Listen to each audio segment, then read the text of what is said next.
Breaking news out of Flint this morning. There's been a double shooting at a nightclub. That horrifying discovery inside a Flint apartment this morning. 3 people, including a young boy, had been shot.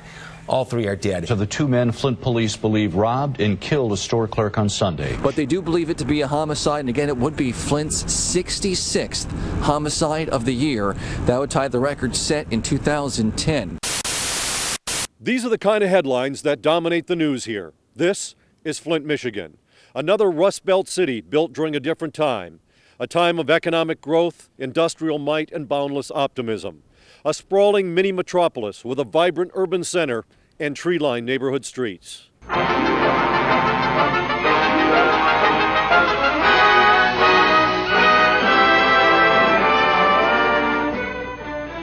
It looks like an ordinary day in the USA, but in the city of Flint, Michigan, all is excitement.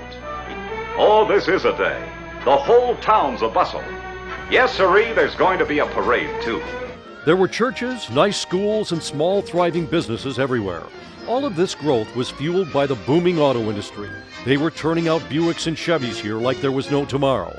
Just a few decades ago, this city seemed like it had a really bright future. This is Flint, Michigan today.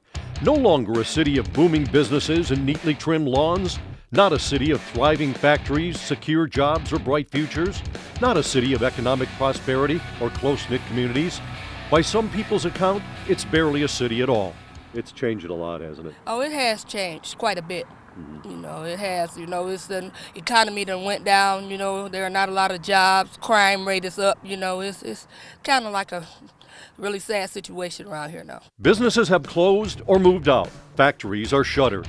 Buildings have burned and people have moved elsewhere. They're seeking a brighter future than what Flint can offer, but something remains. Desperation and the extreme measures that desperation drives people to. Today, Flint, Michigan is a city on the verge of collapse. The population here has dropped to 100,000, half of what it was at its peak in 1960. And then there's the rampant crime. Flint is 1/15 the size of Chicago, but its per capita murder rate is 4 times higher. Flint's pothole-filled streets are strewn with trash. Neighborhoods are dotted with burned-out buildings. Storefronts are shuttered, and residents are angry. It's gone downhill so bad it ain't even funny. It's time to leave and there ain't no way out. You know, properties have gone down. You can't even afford to sell them for what they're worth, let alone get yourself out of here. Desperation has become a way of life for the people of Flint. Drugs, addiction, theft, vandalism, and other crimes have taken root here. When you put all your eggs in one basket like GM did, and once they started pulling out, that's the only thing that can happen. You know, unemployment, crime rise. The New York Times called Flint America's murder capital. It's also been cited as the second most violent city in the United States. What's left of local law enforcement, only 1 cop for every 1,000 residents, seems powerless to stop the rampant crime and violence. And when people lose hope and the cops lose control, something else takes over.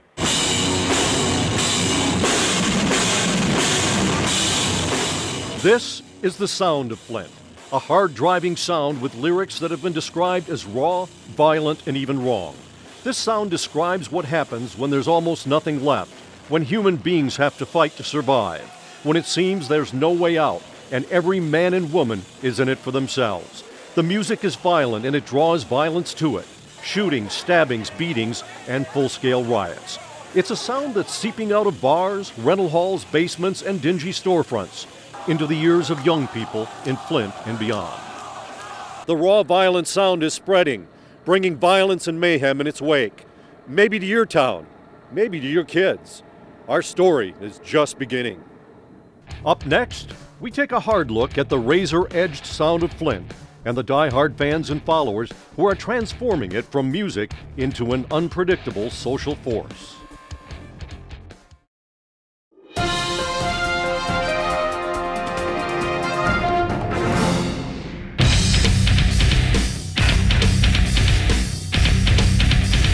This is the sound of a city's rage, the blunt, uncompromising sound that has captivated a growing number of young people in Flint.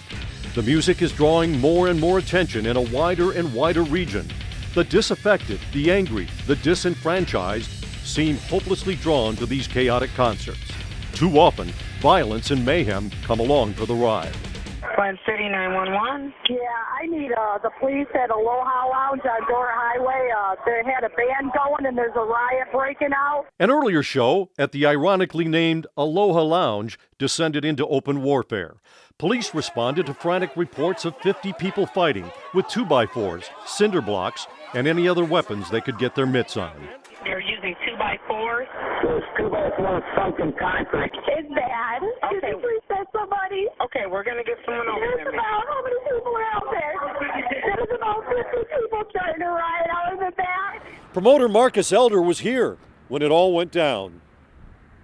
I was fighting with 5 people. Speakers are getting kicked in, cash registers are getting tossed, cops showed up, riot patrol showed up, and it was the worst thing I ever seen. And they stopped the show and they said, there's more of us and there's more of you. You turn us off one more time, we're going to tear this place up. And that's exactly what they did. Our security we was beating people up, we was getting beat up. Time we got done, I was in blood. They have a following. They're like a cult.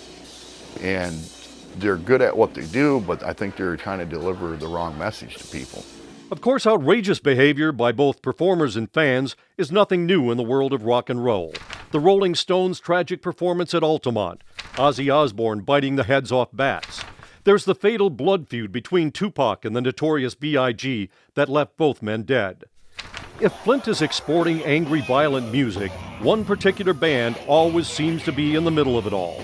Wherever King 810 plays, trouble seems to follow. The violence surrounding the mysterious King 810 seemed to know few limits. If there were any limits left, the final line was crossed on a fateful evening in January of 2010. It happened here during a live performance at the Second Generation Grand Ballroom.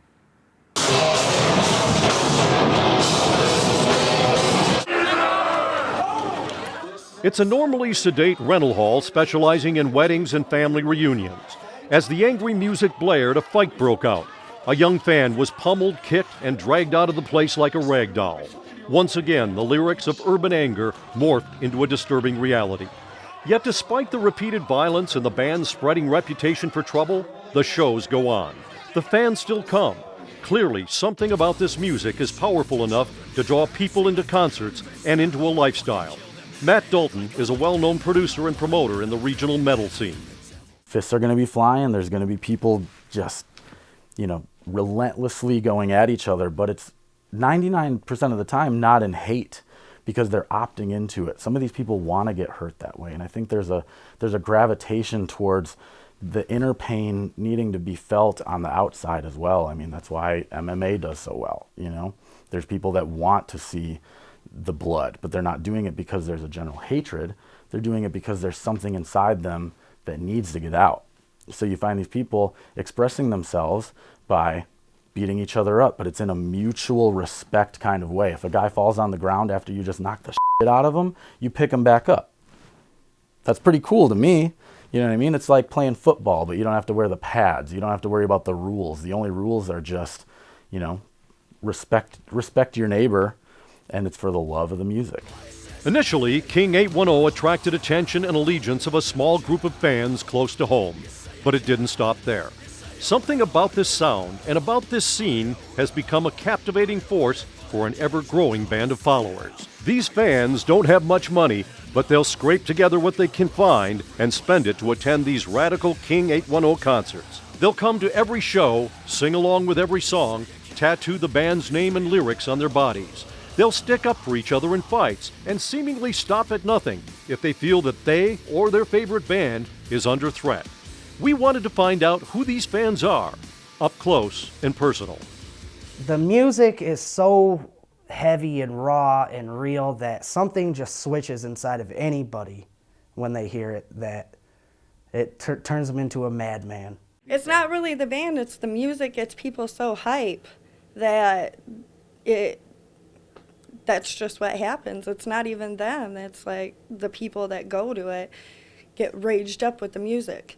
Are they fans? Is this a gang or a cult? Or all of the above? I don't think we're a gang or a cult. We're just a bunch of rowdy dudes. We're just, that's the only way I can explain it, is just we're like a family just because we are so close and it's been so long that we've known each other. We're like brothers. No, it's not a gang at all. No, it's a band. It's a family that if you with, you go get over. That's how we all is. Man, it can be whatever you want to call it, but what it is a bunch of low motherfuckers who nobody ever wanted. Everyone rode off, and we came together, we found each other, and we live our lives according to that. And if you talk to those who know the metal scene, some will tell you this band is destined for greatness. That's one of those bands that just, I mean, I'm surprised that they're not all over the place right now because they're just that good. When you hear King, it's, you know, it feels like it resets what heavy music is about. It brings it back to, wow, here's a story that really goes with this music. The music is really aggressive and in your face. But these guys in King, I mean, Dave's been to jail. He's been stabbed. All the guys in that band are just like, they're living in the slum of Flint, for better or for worse, but they're all good guys. They're just trying to survive. But it comes out in their music in such a dark, deep, real way that I'm just surprised that the world hasn't caught on to that yet. Just who are these guys behind this raw anger and violence? Why all the secrecy and mystery surrounding King 810? Sooner or later, they're bound to step out of the shadows, and when they do, who knows what might happen? They're causing too much commotion. The rumors are too strong.